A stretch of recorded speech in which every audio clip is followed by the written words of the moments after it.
Hey guys, what's going on? Blaine back for another Netflix review, and today I'm going to be talking about Senior Year.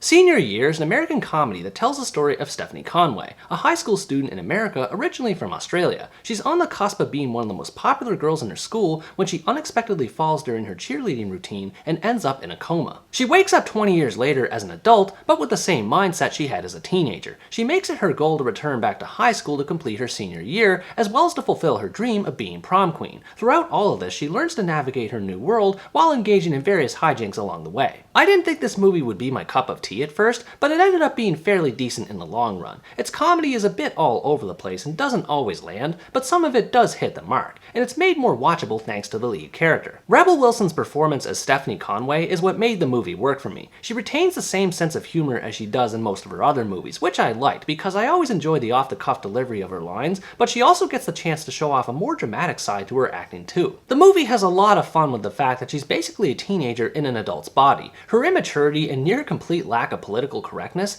definitely make her stand out from her peers and often generates laughs, though this tends to cause problems for Stephanie as well. Her friends who have moved on with their lives and built their identities after school find themselves somewhat alienated by Stephanie for her obsession with being popular as opposed to just being herself. This brought up a lot of dramatic intrigue in the plot that I didn't expect, and this made it more interesting to watch as a result. Speaking of her friends, they're not quite as memorable compared to Stephanie, but they serve the story well enough. Martha works as the school's principal, while Seth is the librarian. It's a bit convenient for the plot to have them work in the same school where Stephanie attends, but their interactions are still fun and do add to the comedy. Where the movie starts to lose me a bit as far as characters are concerned are the antagonists. Stephanie's rival Tiffany is focused on making sure her daughter Bree is more famous than anyone else at the school, and I just found both of them to be obnoxious. Bree is little more than a walking billboard for social justice causes, while Tiffany is just a generic meanie to everyone around her, even her own daughter. Most of these characters have something to offer for the comedy, which is the movie's main selling point, but it ultimately ends up being a mixed bag. A lot of it consists of dialogue, so thankfully it doesn't go overboard with slapstick, but the dialogue varies between being funny and cringeworthy. Some examples of the bad stuff includes a Mr. T joke that goes way longer than necessary, most of the weird lingo that comes out of Stephanie's posse's mouths, and a running gag she has where she says, "What the slut?"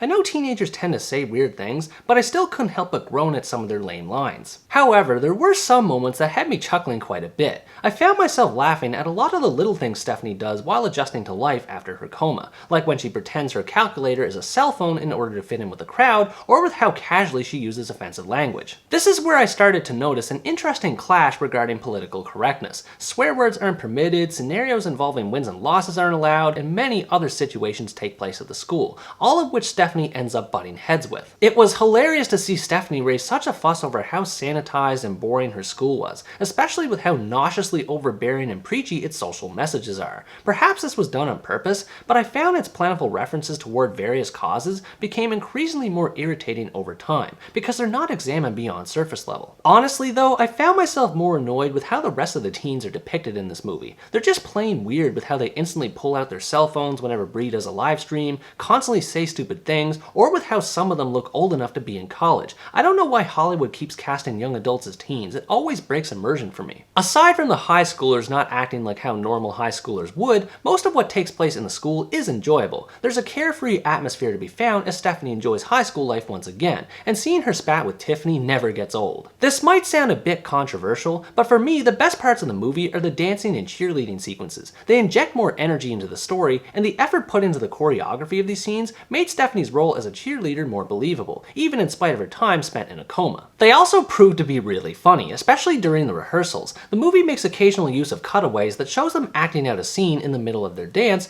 only to cut to them moving awkwardly without any music playing, and sometimes with other characters in the background just staring in disbelief. It cracked me up every time instances like these happened. Anyone who identifies as a 90s kid will have a good nostalgia trip when watching this. It's loaded with a lot of great tunes and pop culture references from the era that add more personality to Stephanie's character. It can be a bit over the top at times, but I still found myself having fun with them. There's a few romance angles thrown in to mix things up with the story, but I didn't care for them. Stephanie's old high school flame Blaine doesn't have much chemistry with her, both before and after the coma, and the movie doesn't bother much to to properly explore the relationship, not to mention that he ends up being kind of a creep later on. Her bonding with Seth was better by comparison, mostly because Seth ends up being a charming character in his own right, but the romance remains bland. It proceeds in about as predictable a fashion as one would expect, and even then it still feels similar to that of Blaine's, in that the arc isn't fully explored and doesn't really go anywhere. Most of where this movie's story is going can be seen coming early on, but that doesn't stop it from sharing some surprises along the way. I was happy to see Rebel Wilson showcase more of her acting range, which helped the main theme regarding identity and finding one's place in the world to stand out more. Overall, Senior Year is an average comedy that doesn't strive to be anything more than an easygoing barrel of laughs, but those laughs are worth experiencing. If you like comedies and you're looking for something to kick back, relax, and have a good time with for the weekend, I think you might enjoy checking it out. The comedy isn't always funny, but Rebel Wilson's performance helps to balance out any misfires, and though most of it is predictable, that may be the point in the end. This movie will feel familiar to anyone who watches it, and those who have an idea of what to expect may feel right at home with it. What did you think about this movie? Did you enjoy Rebel Wilson's performance in it, or did you think some of the jokes could have been handled better? Let me know in the comments below. Anyways guys, that's going to wrap up my review of Senior Year. Thanks for watching this video, I hope you enjoyed it, and as always stay tuned for the next part, where next time I review the American musical comedy, Sneakerella.